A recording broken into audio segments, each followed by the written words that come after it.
Satin stitch is another very, very basic stitch that is used for a lot of things and can be really useful. But a lot of the time people get it wrong because they try to embroider areas that are much too large for satin stitch, which makes the stitches loose and so they don't lay very flat and smooth. I'm going to embroider some areas that I think are about the largest that you should go with your satin stitch, like these two here and these leaves. And then I'm going to show you the difference between the recommended sizes and the very, very large embroidery spaces. And then I'll do some leaves to show you kind of how I implement these stitches. Okay, so to make a satin stitch, the first thing that I'm going to recommend is that if you're doing a really large area, you can use more thread. I have 6 strands of thread, all 6. And if you're doing a smaller area, you can use fewer strands of thread, or you should use fewer strands of thread for a small area. You can still use like 2 or 3 strands for a large area. It's just going to take longer. And if you use more strands for a smaller area, it's going to be very bulky looking. So to make the stitch, it's very, very simple. All you're doing is coming up through the fabric and down to the other side. So, and then you come up through right next to where your first stitch started and come back down to the other side. I like to come back up on the opposite side every time because it helps my stitches lay flatter and stay tighter and not get super loose. Some people will come up, like I'll make a stitch down on the other side and then they'll come up right next to where they went down, but that really weakens the fabric that you're using. So I'm gonna just keep going. And for this space, like I want to stay making these spaces across this way instead of this way, because this, like, it's not quite an inch, it's maybe 3/4 of an inch, is really the largest that I ever want my satin stitch to be. Did I say split stitch earlier? That's not what I meant. So I'm going to fill in this area and then I'll be back. Okay, so I have some examples here. Up at the top is my recommended, this is as long as you should go with your stitch. And here it is on the blue with 6 strands. And so you can see that because it's longer, the thicker thread kind of helps it look more consistent and shinier overall. Whereas using fewer strands, this is 3 strands with the green here. On the long end, it has some inconsistencies, but overall it still looks okay. And on the shorter parts, it looks a little bit nicer, a little bit shinier, and a little bit more consistent. Number 1, as an aside, wow, it's really hard to embroider a circle with satin stitch. I don't do this very often. But I had some trouble keeping like a good clean edge with and like an actual like symmetrical circle. But So these green ones are with the 3 strands, and there is some inconsistency with them because, again, like, I had some trouble, but overall they look smooth and shiny, and this is like kind of the size that I would recommend doing them, because at the widest point, it's a little bit smaller than this, but at the widest point, you don't really want to go too crazy with it. And then this with the 6 strands is about as large as I would ever really go. And it still has some inconsistencies. You can see it where there are those darker spots. Yeah, there you go. You can really see the inconsistencies now. And then this with the pink. So on this side, it looks very shiny and like couple inconsistencies, but when I turn it and you get rid of some of the shine, like the light is not reflecting off of it quite as much, you can really see, because it's that big huge shape, there's quite a lot of inconsistency there. And if I take it out of the hoop at all, if I remove the tension,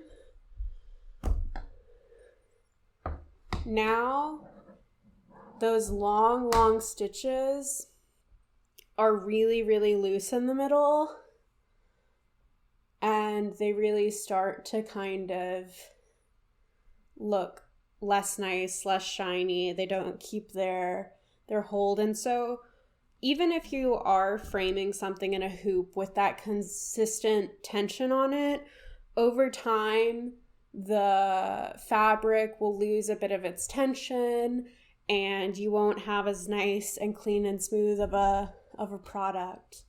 You can see, let me turn it to the side, how, you can do anything however you want, but I just don't recommend using satin stitch for an area that is that large. Okay. Back in the hoop we go.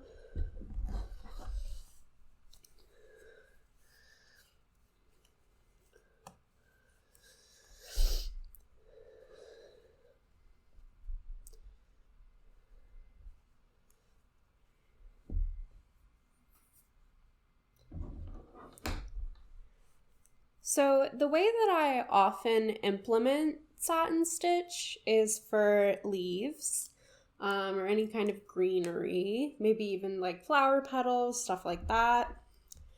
And so if I have a large leaf like this that I don't want to satin stitch across, I like to split it down the middle and start stitching it so that I have like a good mirrored angle, and that will give me like 2 different shiny sides and will create like a textural and like visual difference between the sides of the leaves like a real leaf has. So I'm going to embroider at an angle this way for this whole side. So as I come to the tip of the leaf here, I'm going to start turning my satin stitch just a little bit. So I'm coming up on my center line and down on my outer line, and I'm coming down a little bit further away from right next to that last stitch, and then I'm coming up really close. I'm coming up in the same exact hole that I just made on the center line, and then I'm going to come down next to the outer line, and that way I'm kind of fanning out this stitch a little bit so that I can turn it really easily and start going in the opposite direction for my other side of the leaf here. And that way I get this nice smooth tip. And I just continue the stitches on the other side at the opposite angle. And I get that really nice line in the middle where my stitches are meeting.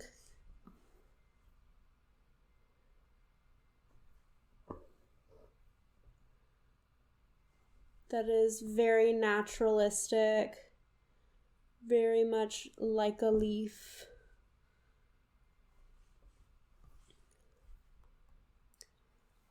So you can see that I've got the two sides, and if I've got them, you can kind of see that they reflect the light on opposite sides. So depending on what way you're looking at it, you've got kind of this lighter side because it's reflecting more light, and this darker side because it's reflecting light on like a different angle. And you've got that line down the middle, so it helps it look very like naturalistic and very cool, very leafy. So when I have bigger leaves, that's usually how I do them. If I have small leaves, sometimes I'll still do them like that, but a lot of the time I will just choose an angle. So I'll usually choose like from the point to one of the edges and just do the whole thing one layer of satin stitch instead of like doing the two sides.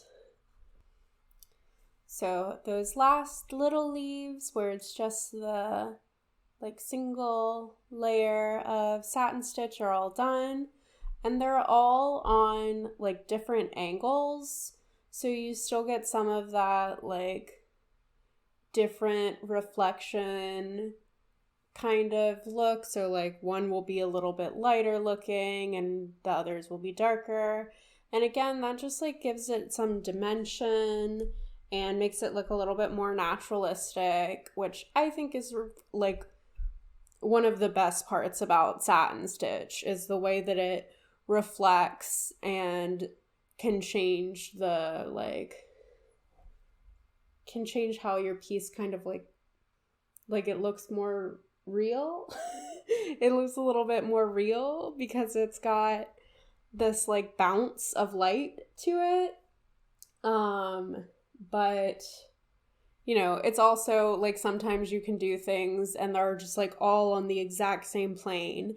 If you keep all of the direction of your stitches all exactly the same, they'll all reflect at the same rate or like at the same angle, and everything will look very flat and shiny and smooth.